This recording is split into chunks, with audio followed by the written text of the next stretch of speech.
Yeah, and so I will try to briefly summarize a number of the basic issues and the basic terminology and concepts that's really needed to understand these issues. So apologies to those who might already be very familiar with this, but to try to fill in the basics.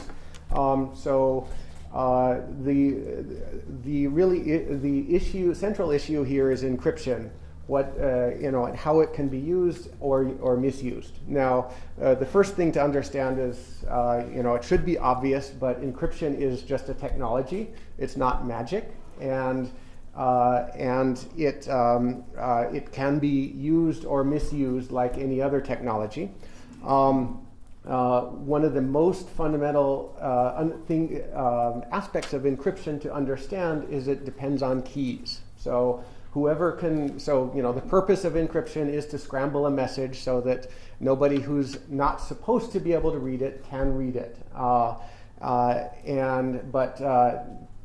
way all modern encryption works requires keys, and who can open it, who can look at it, depends on who has the keys. So just for the most basic illustration, think of one of the oldest encryption algorithms known that's easy for anyone to understand. Take the standard alphabet, any standard alphabet, but use A to Z, for example. You rotate the letters in the message right one position. A becomes B, B becomes C, and so on. This is called a Caesar cipher because apparently Julius Caesar used it. Not sure of the full history. This is a cipher with the key of 1. The key is the number 1 because you're moving the letters over one position.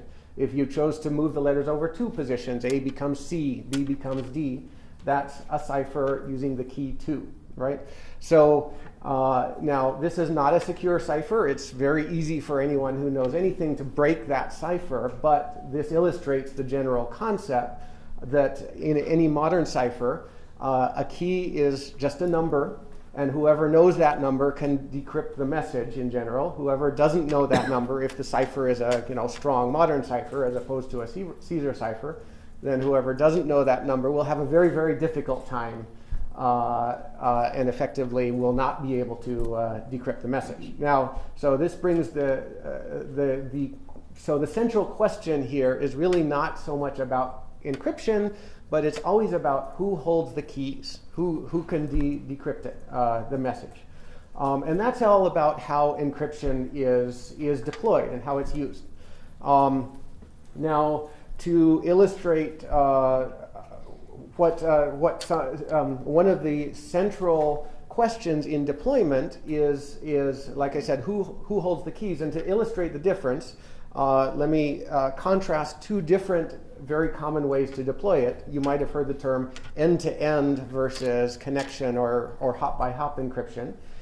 Take Facebook as an example. So if you send a message on Facebook to another person, another Facebook user, your web browser, your device, will use an encrypted connection to talk to Facebook's server. So your message will be encrypted on its way to Facebook, but then Facebook has you have a key to this connection, and Facebook has a key. Your message will get to Facebook. Facebook will decrypt it. Facebook will see your message, and in principle, any server, any attacker on Facebook's network, or anyone who has managed to coerce or Facebook in any way can get the message at that point. And then when Facebook sends the message on to the recipient, Facebook will re-encrypt the message using a key they have that Facebook shares with the recipient. Let's say a recipient named Bob. So Facebook will encrypt the message over a connection to Bob. And so there's basically 2 hops worth of encryption, but in the middle, the message is completely open, basically, for at least Facebook and anyone who might be able to control or compromise Facebook. Now, the contrast here is with so-called end-to-end encryption. If you consider 2 users to be the endpoints of communication, Alice wants to send a message to Bob. That message has to go through the network, and the network consists of a lot of different routers, servers, other types of devices that process the message. But when you use end-to-end encryption, what that means is really only Alice's device and Bob's device, their laptops, smartphones, or whatever, are going to actually have the keys to encrypt and decrypt these messages. So as it passes through the service providers, now the service provider, in principle, will not be able to decrypt the message because they don't have the key, not because they've broken the algorithm or anything like that, just because they don't have the key. Apple's iMessage is an example of a service that operates this way. Another that's received quite a bit of attention is WhatsApp or Signal, an app called Signal. So a small number of communication applications provide end-to-end encryption, and this is, of course, what's causing a lot of controversy. Another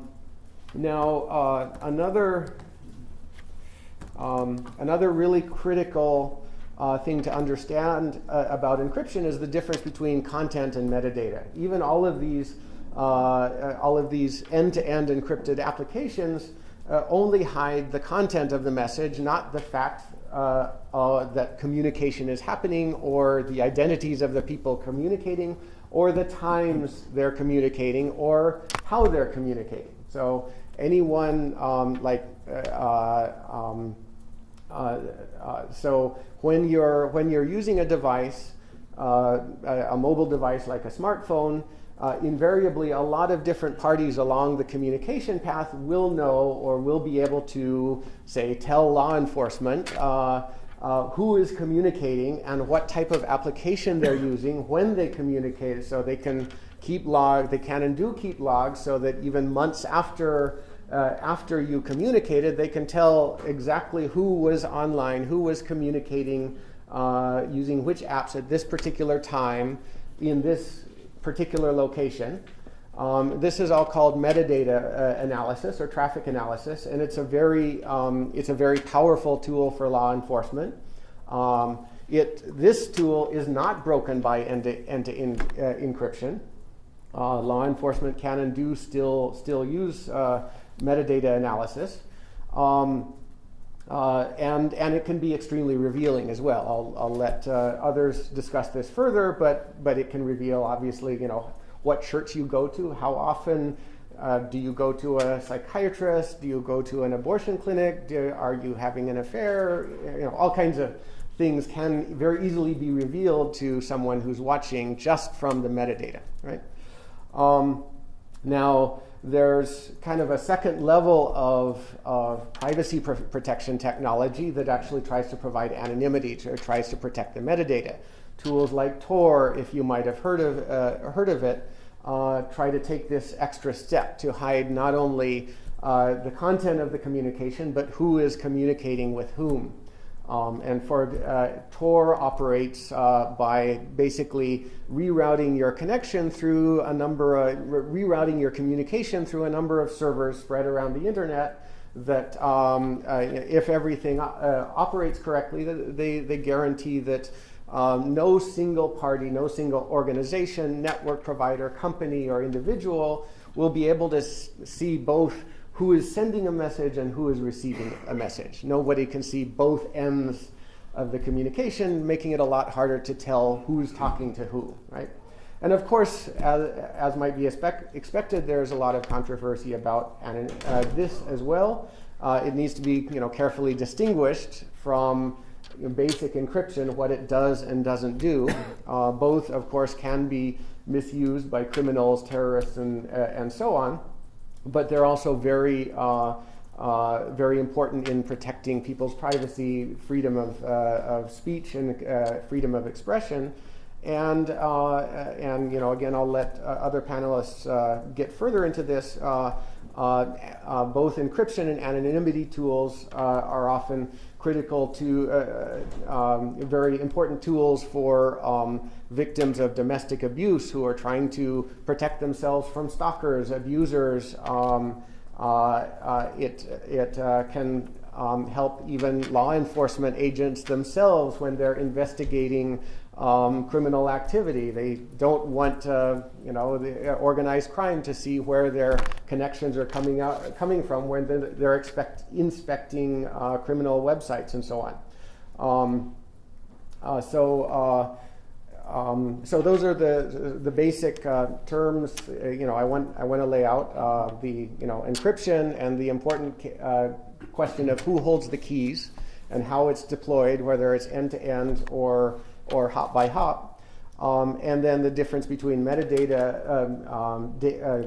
encryption of content and encryption of metadata, like anonymity systems do. Of